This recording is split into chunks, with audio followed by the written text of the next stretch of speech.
और संसद में सपा सांसद रामजीलाल सुमन ने विवादित टिप्पणी की, जिसके बाद घमासान मचा हुआ है। सपा नेता रामजीलाल सुमन ने राणा सांगा को गद्दार बताया।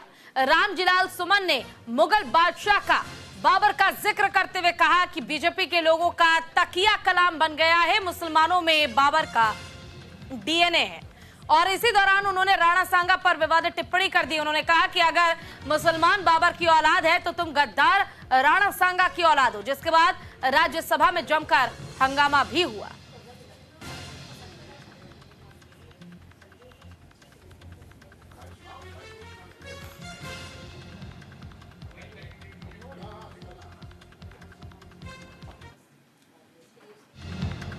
तकिया कलाम हो गया है सभापति महोदय कि मुसलमान इनमें बाबर का डीएनए है।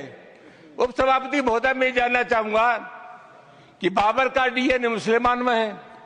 हिंदुस्तान का मुसलमान तो बाबर को अपना आदर्श मानता नहीं है, वो तो मोहम्मद साहब को अपना आदर्श मानता है, सूफी संतों की परंपरा को अपना आदर्श मानता है। लेकिन सभापति महोदय मैं जानना चाहूंगा कि बाबर को लाया कौन? बाबर को इब्राहिम लोदी को हराने के लिए राणा सांगा लाया था। तो मुसलमान तो बाबर की औलाद हैं और तुम गद्दार राणा सांगा की औलाद हो, ये हिंदुस्तान में तय हो जाना चाहिए। अगर बाबर की तो आलोचना करते हैं, राणा सांगा की आलोचना नहीं करते।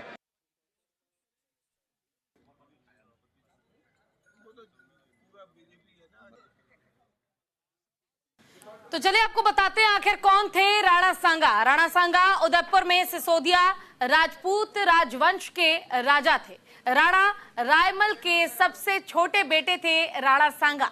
राणा सांगा ने मेवाड़ में 1509 से 1528 तक शासन किया। राणा रायमल की मृत्यु के बाद 1509 में राणा सांगा मेवाड़ के महाराणा बनाए गए। अपनी शक्ति के बल पर मेवाड़ साम्राज्य का विस्तार किया और राणा सांगा ने विदेशी आक्रमणकारियों के खिलाफ सभी राजपूतों को एक किया था। दिल्ली, गुजरात और मालवा मुगल बदमाशों के आक्रमण से पहले राज्य की रक्षा की थी। तो देखिए, राणा सांगा को लेकर विवाद जो शुरू हुआ, ये अब थमने का नाम नहीं ले रहा है।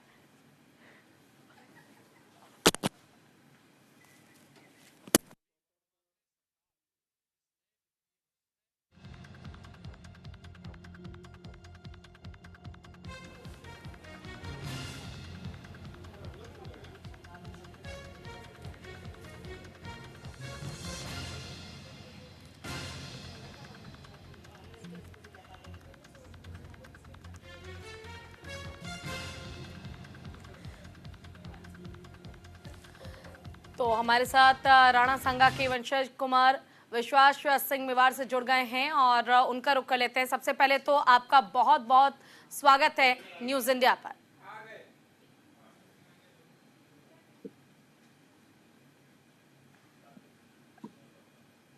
क्या आपको मेरी आवाज आ रही है?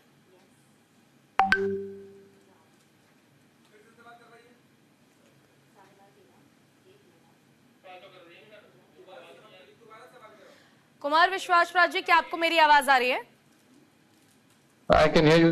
धीमे से आ रही है, बताया जी।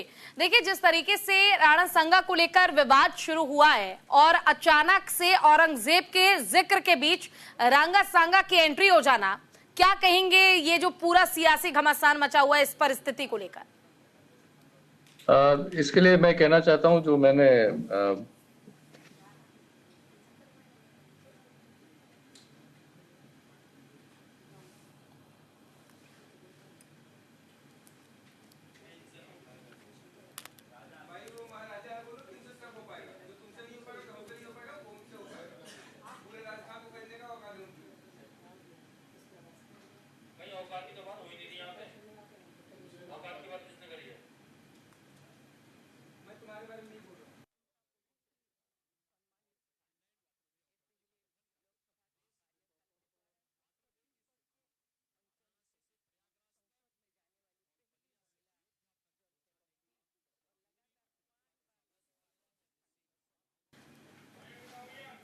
कुमार विश्वास राज जी का एक बार फिर से रुख कर लेते हैं और टेक्निकल इशू की वजह से उनकी आवाज नहीं आ पा रही थी। सर, एक बार फिर से मैं आपके पास आना चाहूंगी और जिस तरीके से राणा सांगा को लेकर विवादित बयान दिया गया और इसको लेकर जमकर चारों ओर सियासत हो रही है, क्या कहेंगे, इस परिस्थिति को लेकर, इस पर क्या आपका रिएक्शन है? मुझे जो कहना है, मैंने पहले ट्वीट किया था कि जो जो भी कहा गया था उस टाइम सदन में, तो मेरे ख्याल उनको पता नहीं था किन के बारे में कह रहे हैं, क्या कह रहे हैं और किस जगह पे कह रहे हैं। आप किसी भी अंदाज से देखें, उन्होंने गलत बात कही है, गलत तरीके से किया है जी। हम आज, जैसे आपने थोड़ा इतिहास दोहराया था, हम सबको पता है कि महाराणा सांगा ने बाबर का सामना किया था। और तो और जो बात है, आज की बात है कि जो राज्यसभा में जो सदन के सदस्य हैं, उनको तो देश चलाना है। और ऐसे हम देख रहे हैं कुछ महीनों और सालों से कभी किन के बारे में, कभी किन्हीं और के बारे में कोई ना कोई टिप्पणी करता रहता है। और ये तो एक फर्क साफ जाहिर है कि जो उस समय सब लोग समाज को साथ लेके चलते थे, आज तो समाज में डिफरेंसेस पैदा करते हैं और उसको और गहरा करते हैं। तो मेरे ख्याल से जो राज्यसभा और जो भी सदन के सदस्य हैं, उनको भी देखना चाहिए कि इस स्तर के जो भाषण है, इसके लिए तो राज्यसभा बना नहीं है, वो तो एक हाउस ऑफ एल्डर्स है। तो ये हाउस की गरिमा की भी बात है, और ये सब जिम्मेदारी सब सदन के सदस्यों की है कि वो गरिमा बनाए रखे। बिल्कुल। देखिए, लेकिन गरिमा बनाए रखने के दौरान कई बार हम देखते हैं कि कभी शिवाजी महाराज, कभी संभाजी महाराज और फिलहाल राणा सांगा को लेकर किस तरीके से विवादित टिप्पणी की गई, तो क्या इसको लेकर किसी तरह का कोई एक्शन आपकी ओर से लिया जाए? सबसे पहले एक्शन तो है कि जो मैं सबको कह रहा हूँ कि जो उन्होंने कहा था सरासर गलत कहा है। उन्होंने सदन में गलत बात कही है, और सदन के थ्रू हम सब नागरिकों को भी मिसलीड कर रहे हैं, ऐसे गलत तथ्य रख के। तो ये जो सदन कार्रवाई के जो रूल्स है, उनके खिलाफ कड़ा से कड़ा एक्शन तो लेना चाहिए। बिल्कुल। देखिए, एक्शन का इंतजार बेशक से हो रहा है, लेकिन जिस तरीके से राजनीति में हम देखते हैं कई ऐसे महारथी हैं जिनके नाम का इस्तेमाल करके अपनी राजनीति चमकाने की कोशिश की जाती है। जरा ये भी चाहूंगी कि जो बयान दिया गया, उन्होंने बाद में सफाई भी जरूर दी है, और सफाई देने के साथ ही अगर उनको कोई जवाब आप देना चाहे, कोई मैसेज उन तक पहुंचाना चाहें। भले उनके लिए हो या भले और कोई हो जो इतिहास के बारे में गलत तथ्य या गलत टिप्पणी लगाते रहते हैं, कि जो मैंने कहा है कि जो भी चुने हुए सदस्य हैं, उनका काम है देश चलाना। इतिहास की बात आप इतिहासकारों के पास छोड़ दें। जो इतिहास को वापस लिखना है, जो सही तरीके से लिखना है, वो एजुकेशनिस्ट कर लेंगे, और आपकी जिम्मेदारी है देश को चलाना और सदन की गरिमा रखना, और सदन की गरिमा के अनुसार अपना बर्ताव करें। चलिए, आपका बहुत बहुत शुक्रिया कि आपने अपना इतना कीमती समय हमें दिया और हमारे साथ जुड़े।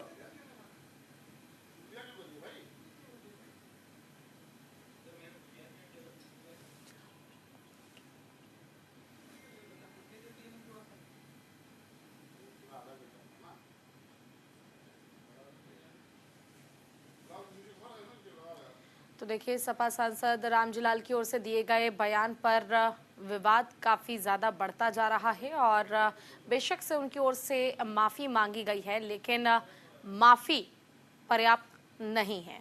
माफ़ी मांग लेने भर से जो विवादित बयान दिया गया सदन में, वो बिल्कुल गलत था।